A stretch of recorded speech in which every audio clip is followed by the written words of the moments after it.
તો આ તરફ તાલાલા ગીરમાં પણ ભૂકંપનો આંચકો અનુભવાયો। ગીર સોમનાથના તાલાલામાં પણ ભૂકંપના આંચકા અનુભવાયા છે। થોડા સમય પહેલા પણ અહીં ભૂકંપનો આંચકો અનુભવાયો હતો અને હવે ફરી ભૂકંપનો આંચકો અનુભવાયો છે।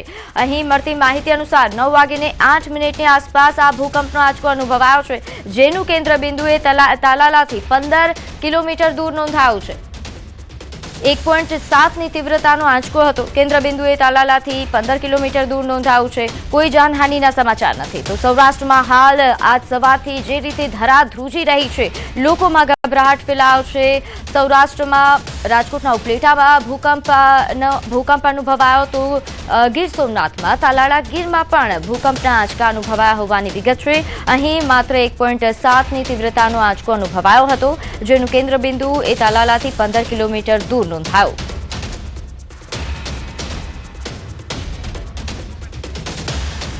તો હાલ આજે વહેલી સવારથી જ આ રીતે ભૂકંપના આંચકાના સમાચાર પ્રાપ્ત થઈ રહ્યા છે। રાજકોટના ઉપલેટા બાદ હવે ગીર સોમનાથના તાલાલામાં પણ ભૂકંપનો આંચકો અનુભવાયો છે। સવારે 9:08ની આસપાસ આ ભૂકંપનો આંચકો અનુભવાયો હતો।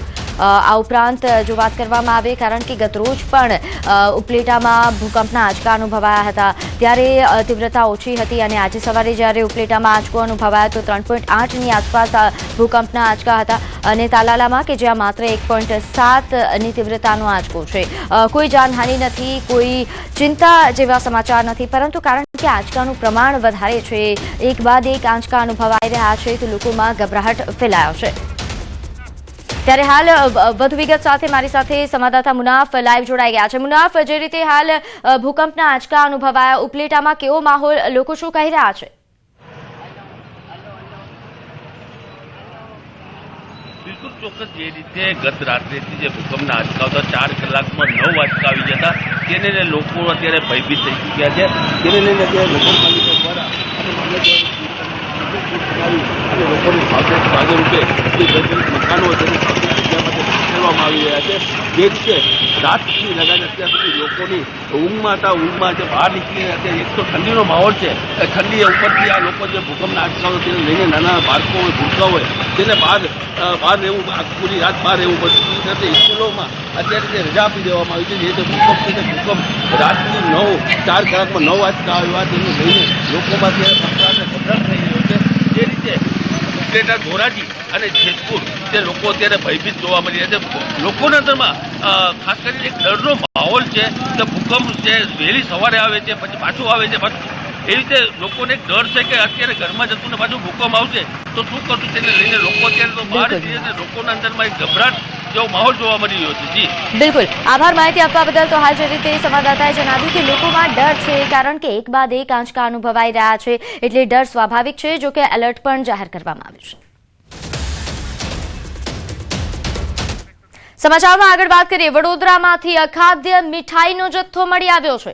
ગોડાઉનમાંથી 13,000 કિલોથી વધુ અખાદ્ય મીઠાઈનો જથ્થો મળી આવ્યો। ખોડિયારનગર ખાતે પાણીપુરી તપાસવા માટે ગયા અને અખાદ્ય મીઠાઈ મળી આવી। ખોરાક શાખાની ટીમને આ મોટી માત્રામાં ખાદ્ય મીઠાઈ મળી આવી છે। લવલી સ્વીટ્સના ગોડાઉનમાં તપાસ કરતા મોટી માત્રામાં અખાદ્ય મીઠાઈ જાંબુઆ લેન્ડફિલ્ડ સાઇટ ખાતે મળી આવી। મીઠાઈનો નાશ કરવામાં આવ્યો છે। અંદાજે 700 કિલો કાજુ કતરી, 8,000 કિલો પેંડા અને 2500 કિલો બરફી સાથે 700 કિલો લાડુ સહિતનો 7.50 લાખ કિંમતની મીઠાઈનો નાશ કરાયો છે। મીઠાઈનો નાશ કરવામાં ખોરાક શાખાને 10 કલાકનો સમય લાગ્યો હતો, તો ખૂબ જ મોટી કાર્યવાહી અહીં કરવામાં આવી છે। વડોદરા ખાતે 7.50 લાખનો મીઠાઈનો જથ્થો નાશ કરવામાં આવ્યો છે। વધુ વિગત સાથે મારી સાથે સંવાદદાતા હાર્દિક જોડાઈ ગયા છે। હાર્દિક, રોગચાળા વચ્ચે હાલ જ્યારે ખોરાક શાખા એક્શન મોડ પર આવી છે અને જે આ નાશ કરવામાં આવ્યો, વધુ વિગતે જણાવશો માહિતી? બિલકુલથી જો વડોદરા મહાનગરપાલિકાની ખોરાક શાખાની વાત કરીએ તો સામાન્ય દિવસોમાં આ જે ખોરાક શાખાની ટીમ છે તે સતત નિષ્ક્રિય રહે છે, પરંતુ જ્યારે પણ તહેવારો આવે છે ત્યારે આ ટીમ સક્રિય થઈ જાય છે। રાજ્યમાં અત્યારે રોગચાળો વકર્યો છે, એના કારણે સરકારનો આદેશ માનીને ખોરાક શાખાની ટીમ જે છે તે અત્યારે શહેરમાં તપાસ કરવા માટે નીકળી છે। ત્યારે ગઈકાલની જ વાત છે, ગઈકાલે ખોડિયારનગર વિસ્તારમાં જે છે જે પાણીપુરીના જે વિક્રેતાઓ છે તેમની ત્યાં વડોદરા મહાનગરપાલિકાની ખોરાક શાખાએ દરોડા પાડ્યા હતા। ત્યાં નજીકમાં જ તેમને એક મીઠાઈનું ગોડાઉન જે છે તે મળ્યું હતું। ત્યાં ગોડાઉનમાં જઈને તપાસ કરતા ખૂબ જ મોટી માત્રામાં એટલે કે 13,200 કિલો જેટલી જે અખાદ્ય મીઠાઈ જે છે તે વડોદરા વડોદરા મહાનગરપાલિકાની ટીમને મળી આવી હતી. મહત્વની વાત છે કે આ જે મીઠાઈનો જથ્થો છે તે એટલી મોટી પ્રમાણમાં હતો કે જામવા ખાતે કે જ્યાં વડોદરા શહેરનો કચરો ઠાલવવામાં આવે છે ત્યાં લેન્ડફિલ સાઇટ ખાતે આ તમામ મીઠાઈ લઈ જવામાં આવી હતી અને ત્યારબાદ તમામ મીઠાઈ જે છે તેનો નાશ જે છે તે કરવામાં આવ્યો હતો. અને તમે કીધું પ્રમાણે કે 10 કલાક જેટલો સમય જે છે તે મીઠાઈનો નાશ કરવામાં લાગ્યો હતો. આ એક જગ્યા જે છે ત્યાંથી આટલી મોટી માત્રામાં જો અખાદ્ય મીઠાઈ મળતી હોય તો વડોદરા શહેર આટલું મોટું છે તો વડોદરા શહેરમાં અલગ અલગ વિસ્તારમાં આ પ્રકારના કામ ચાલતા હોય તો અખાદ્ય જે ચીજ વસ્તુ છે એ વેચાતી હોય તો નવાઈ નહીં. ત્યારે વડોદરા મહાનગરપાલિકાની જે આરોગ્ય શાખાની ટીમ છે તેને હજી વધુ સતર્ક થવાની જરૂર છે અને વડોદરા શહેરમાં જો અન્ય સ્થળે પણ દરોડા પાડવામાં આવે તો આ પ્રકારનો વિપુલ માત્રામાં જથ્થો જે છે અખાદ્ય ખોરાકનો તે મળી શકે તેમ છે. જી આભાર માહિતી આપવા બદલ. હવે વાત ચાર પગના આતંકની.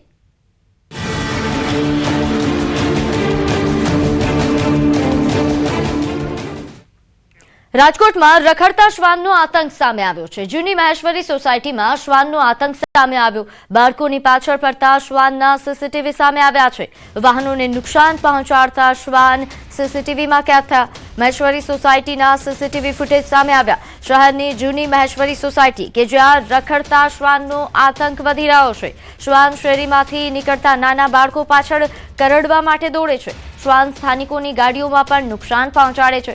રાજકોટ મહાનગરપાલિકામાં સ્થાનિકો દ્વારા ફરિયાદ કરવામાં આવી છે તેમ છતાં કોઈ કાર્યવાહી નથી થતી. તો આપ દ્રશ્યોમાં જોઈ શકો છો આ મહેશ્વરી સોસાયટીના દ્રશ્યો છે કે જ્યાં શ્વાનના આતંકના કારણે સ્થાનિકો પણ ભયના ઓથાર હેઠળ છે. વધુ વિગત સાથે મારી સાથે સંવાદદાતા હાર્દિક જોડાઈ ગયા છે.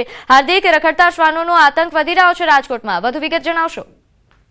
જી પ્રીતિ, રાજકોટ શહેરના જે મહેશ્વરી વિસ્તાર છે ત્યાંથી જે છે શ્વાનનો આતંક ફરી એક વખત સામે આવ્યો છે. આ જ વિસ્તારમાં ગયા વર્ષે પણ જે છે શ્વાને અનેક લોકોને બચકાભર્યા હોવાના જે છે કિસ્સો સામે આવ્યો હતો. ત્યારે સ્કૂલે જતી બાળકીનો જે સીસીટીવી ફૂટેજ સામે આવ્યા છે કે જે અલગ અલગ શ્વાન છે તે તેમના પર એટેક કરવાનો પ્રયાસ કરે છે અને બાળકી જે તે ત્યાંથી જે છે બચીને નીકળી જાય છે. આ ઉપરાંત શ્વાન દ્વારા જે છે રસ્તા પરથી નીકળતા લોકોને પણ જે પાછળ દોડતા હોવાના જે બનાવો સામે આવ્યા છે. આ ઉપરાંત જે વાહનો હોય છે વાહનોને પણ નુકસાન કરતા હોય છે. ત્યારે સ્થાનિક લોકો દ્વારા રાજકોટ મહાનગરપાલિકાને પણ અનેક વખત આ બાબતે રજૂઆત કરવામાં આવી છે. જોકે આમ છતાં પણ શ્વાનનો ત્રાસ યથાવત છે. ત્યારે જે સ્થાનિક લોકો છે તેમની માંગ છે કે જે આ શ્વાન છે તેમને તાત્કાલિક જે ઝડપી પાડવામાં આવે અને શ્વાનના ત્રાસમાંથી જે સ્થાનિક લોકો છે તેમને મુક્તિ આપવામાં આવે તેવી જે છે લોકો પણ ઈચ્છી રહ્યા છે.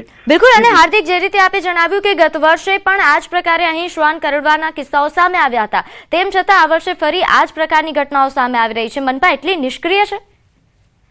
ચોક્કસથી. જ્યારે ગયા વર્ષે પણ મીડિયા દ્વારા અહેવાલ પ્રસારિત કર્યા હતા અને ત્યારબાદ જે છે મહાનગરપાલિકાનું તંત્ર હરકતમાં આવ્યું હતું. ત્યારબાદ જે શ્વાન પકડવાની કામગીરી હાથ ધરવામાં આવી હતી, પરંતુ થોડા દિવસ બાદ જાણે બધું વિસરાઈ ગયું હોય તેમ ફરી એક વખત શ્વાન જે છે એ સામાન્ય લોકો પાછળ દોડવા લાગ્યા, બાળકોને પણ નિશાન બનાવવા લાગ્યા છે. ત્યારે ફરી એક વખત સીસીટીવી ફૂટેજ સામે આવ્યા છે.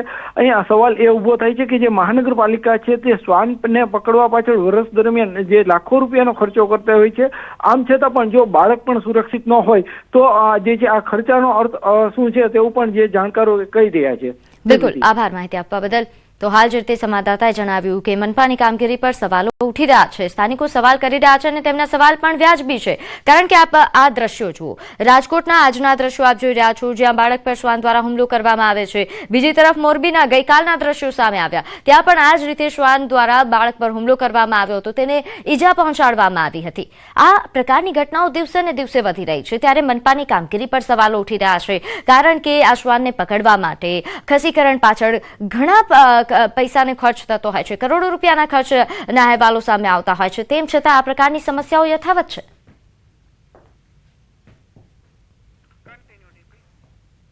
તો ઉત્તર પ્રદેશના મુરાદાબાદમાં પણ રખડતા શ્વાનોનો આતંક જોવા મળ્યો. અહીં એક રખડતા શ્વાને રસ્તા પર ચાલતી એક માસૂમ બાળકી પર હુમલો કર્યો. શ્વાનના કરડવાથી બાળકી ઘાયલ થઈ હતી અને તેને સારવાર માટે હોસ્પિટલમાં દાખલ કરવામાં આવી. બાળકીને શ્વાન કરડવાની ઘટના સીસીટીવી કેમેરામાં કેદ થઈ ગઈ છે.